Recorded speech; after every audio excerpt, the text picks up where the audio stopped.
Hey guys, I'm Ivory. Today I'm going to be doing a wear test on the JCAT Aquasurance Compact Foundation. I don't think I've ever reviewed a powder foundation on my channel, and it's been a long time since I've worn powder foundations. I think the last time I used powder foundation, not this one, a different one, I want to say it was my senior year in college, so at least 5 years at this point. But I'm going to be showing you how this applies initially, as well as checking in throughout the day to show you how it wears. For anyone that is new, I typically have oily skin, but as of right now, I say I have like combo leaning towards oily. So if you're either of those skin types, I will link in the cards a playlist of all the other foundations that I've done a review on. I also have acne prone skin. It was getting better for a while. I was using Curology and I ran out and I was like, you know what? It's been a year of trying it. Maybe I don't need it anymore. So I went about 2 weeks without it and my face has broken out, especially my chin. Like, look at this neck. Ow. I just scratched it.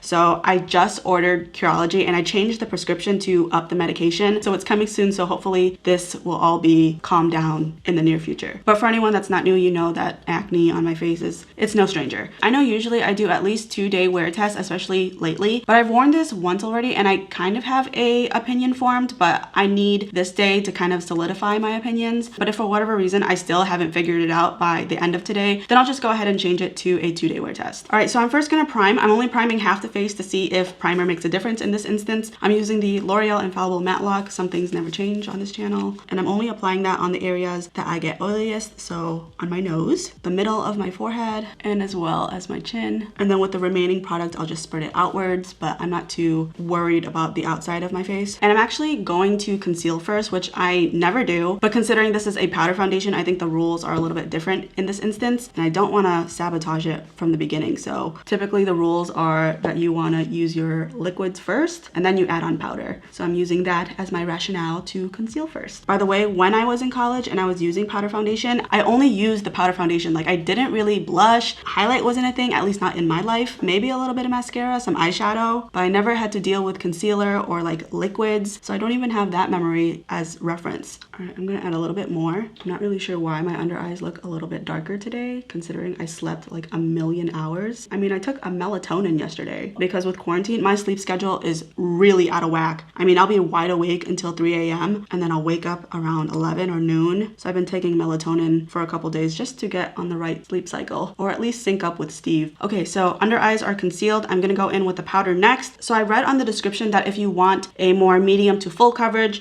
that you should dampen the sponge that they give you. So I already went ahead and did that. I'm just gonna dip into it and see where this takes us. That looks really orange.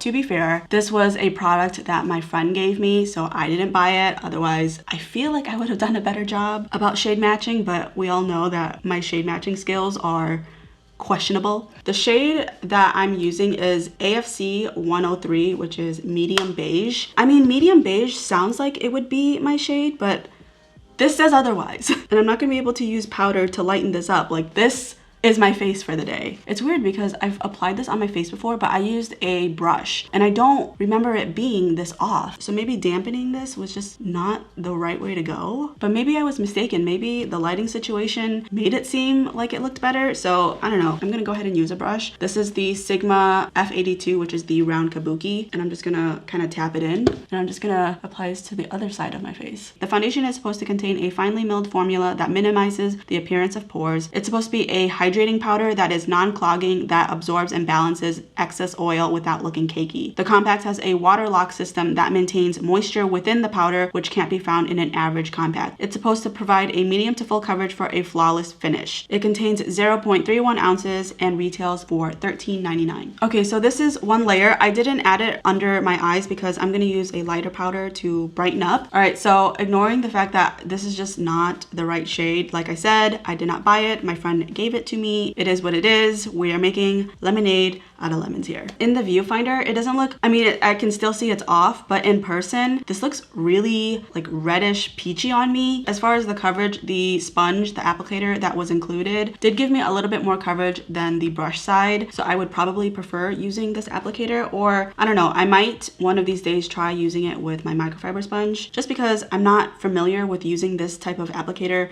at least not anymore. But I'm gonna go ahead and add a second layer, but I don't plan on adding it everywhere. Like, there's just a couple areas areas where I can still see my acne peeking through that I would want covered, but I definitely don't want to reapply this to areas where coverage isn't needed just for the sake of adding another layer, you know what I mean? And then on the brush side, same thing. I'm only focusing this on areas where I can still see my acne peeking through.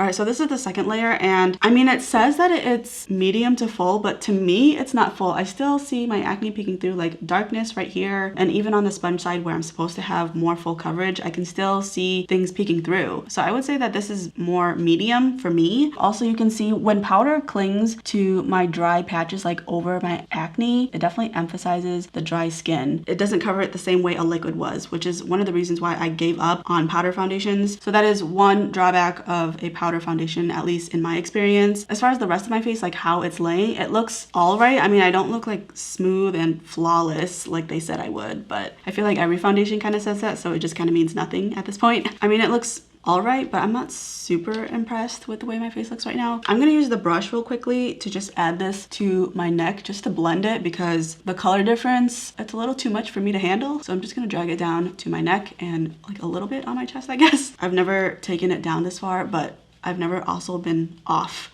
by this much. Have I? Is that better? I don't know. We're moving on. I'm gonna go ahead and speed up doing the rest of my face on camera. And of course, all of the products that I use will be in my description box.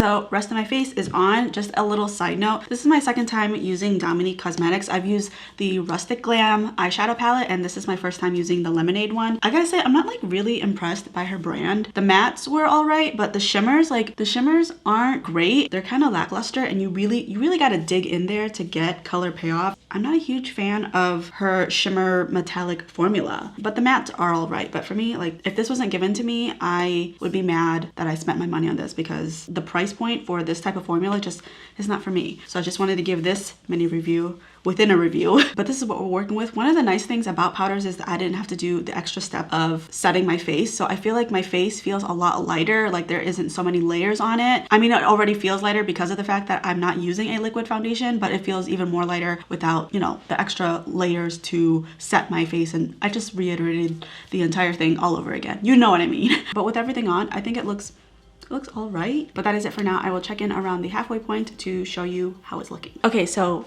I lied. It is not the halfway point. It is about a little over 2 hours since my last check-in. If you can hear like chewing right now, it's my dogs. They're chewing on bones. Right before I hit the record button, they were fast asleep, just napping like little angels. But the minute I hit record, all of a sudden it's like, I'm awake and I want to chew on food. So that's what you're gonna be hearing. So I'm just gonna let it be. But I wanted to make sure that you guys got to see what the foundation looked like in natural lighting. If I waited until the halfway point, I think the sun would be down by then. So I just wanted to make sure I had enough time to show you what it looked like before the sun went completely down. So this isn't really a checkup. I just wanted to show you how the foundation looks in different lighting. Another thing I wanted to clarify is I told you guys that I had used this foundation before, but yet when I was applying the foundation, it may seem like I was a little bit surprised by the coverage and stuff like that. So I just wanted to elaborate a little bit on that. So I tried the foundation a while back, a couple months ago, and I wasn't really putting it on just to see how it looked or wore. I was just playing with a bunch of different makeup. So I didn't pay close attention to how it looked on my skin. Another thing is I did not wear this foundation for a long time. I probably wore it for a couple hours and then I wiped it right off. So this is the first time I'm actually doing like a longevity wear test with this foundation. So if it seems like I'm surprised by the way it's behaving,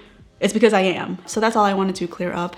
See you in a couple hours. All right, so I've been wearing this foundation for about a little over 6 hours at this point. It's actually growing on me. At first I didn't like it. It was a little bit too drying, clinging to all my dry patches, but now that my oils have come through and really mixed with it, it looks pretty nice. I don't think I look too greasy. It kind of looks like I just went out for a light jog, if you will, when in reality all I've been doing is watching 13 Reasons Why. I'm on the last season, by the way, but the show is The first 2 seasons were pretty decent, but then they added this third character that I just like really cannot stand, and I was hoping that she wouldn't be there in the 4th season, and she is. I don't know, she kind of like ruins the show for me. She kind of reminds me of Angelina from Jersey Shore. Like, she just really has no business being there. Comparing the primer side with the no primer side, I don't see a difference, and if there is one, I don't think it's noticeable or significant enough to be like, primer is a must for this foundation. I think both sides look exactly the same in terms of oiliness. Getting up close, you can see, so in the beginning, when I put the powder over this blemish, it looked really dry and crusty, but now that my oil has come through, it's camouflaging it a little bit better, so it doesn't look as, you know, dry and crusty, and everything is staying in place. You know, my smile line right here, it's not creasing. Same thing up here, I don't have any like forehead wrinkles. It's not really breaking up around my nose, and on my chin area, there's like a little bit of cracking starting to happen, but it's not a lot. I'm pretty sure I said this already, but the foundation feels really lightweight, and usually as I wear it, it starts to feel heavier and heavier, and it still feels super lightweight. Like, I can't even tell I'm wearing makeup. Like, the only way I know I'm wearing makeup right now is because of the weight of my lashes. So that's the only way I can tell I'm wearing makeup, to remind myself not to touch my face, because if I didn't have lashes right now, I would forget I'm wearing makeup and like touch my face and like put my hands all over, and thus sabotaging the wear test. So yeah, as time has gone on, at first I was like, it's all right, but now that some time has passed,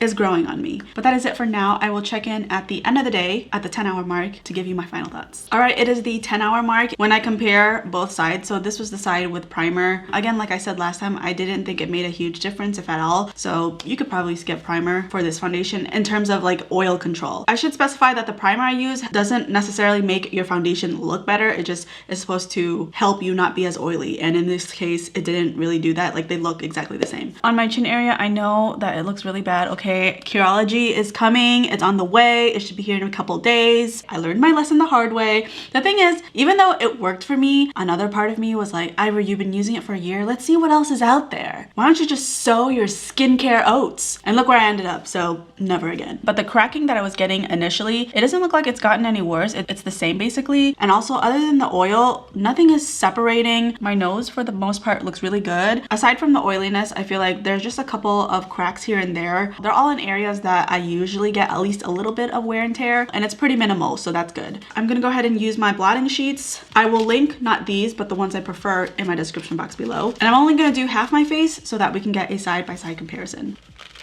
All right, so half the face is blotted. That is a huge difference. I mean, I can see it in person big time, but you can definitely see it like at the high points of my cheeks. Like, there's no shine, lots of shine. Matte, shiny. All right, looking at the side where I touched up, I lost little to no coverage on this entire half. Like, when I look at my blotting sheet, it's just oil. There's usually lots of foundation. There's no foundation whatsoever. It's just oil. So I pretty much lost no coverage. And if you get up close, say on my nose, a lot of the times I lose more coverage on my nose as opposed to the rest of my face, and same thing on my chin, and basically all the areas where I get oiliest. I tend to lose a little bit more coverage when I blot, but I barely lost any coverage in this instance. I'm gonna blot the other side of my face real quick, and then I will give you my final thoughts. So let's go over the pros and the cons about this foundation. So the pros. Overall, I think it did pretty well with oily skin, and the fact that it can be touched up at the 10-hour mark and it's just basically like new is awesome. So you can wear it past the 10-hour mark. It's pretty good coverage for feeling so lightweight. Like, I still don't feel like I'm even wearing foundation. I also think a factor of that is because I don't have to set my face with loose setting powder, which is also another pro for this foundation, which means that it'll probably be quicker for you to get ready. So this is nice if you're looking to get your makeup done in a snap. And I think it's a decent price. I mean, $14 is like mid-tier to me. I would say it's in the affordable range. The things I don't like about this foundation is it is not the best with acne. At the beginning, you saw it was clinging to the dry patches. It gets a little bit better once your oils come through, but until then, it's not super flattering on texture and dry skin, and it doesn't really cover acne as well as I would like. One of the things that really annoys me, and this is for both foundations, liquid and powder, is when I have, say, a whitehead and I cover it and the whitehead still shows. And no matter how much I try to concentrate product on that area, it still peeks through. Seeing how my chin is, I have a couple of whiteheads right here, and I can see that's happening. So if you have that same gripe, I don't know if you will like this foundation. That's really my only con for this foundation. So do I recommend it? I do. I actually really like this foundation. It's a nice solid medium coverage. Like, it still shows a little bit of imperfections, and luckily having naturalish skin is really in right now. So the fact that it doesn't cover everything, it just covers a good amount, kind of makes this look like my skin but better. I definitely am gonna keep using this. I really like how lightweight it is. I don't love it, but I really like it. And I think that this is a very beginner friendly product because you just slap it all over the face and just kind of be done with it. And if you do have oily and combo skin, this holds up pretty well. But that is it for this review. I hope that it was helpful for you, and if it was, don't forget to give it a thumbs up and feel free to comment down below what foundation I should try next. Thank you so much for watching, and I'll see you in my next one. The j.cat, oh my god, I'm gonna say this like 50 times. Another thing I wanted to, oh my god, both of you guys are like really distracting me. Really? Both of you? Even you, Willow? Like you like literally never play with your toys, and all of a sudden I'm hitting record and it's like you have to play. Come on, can you wait?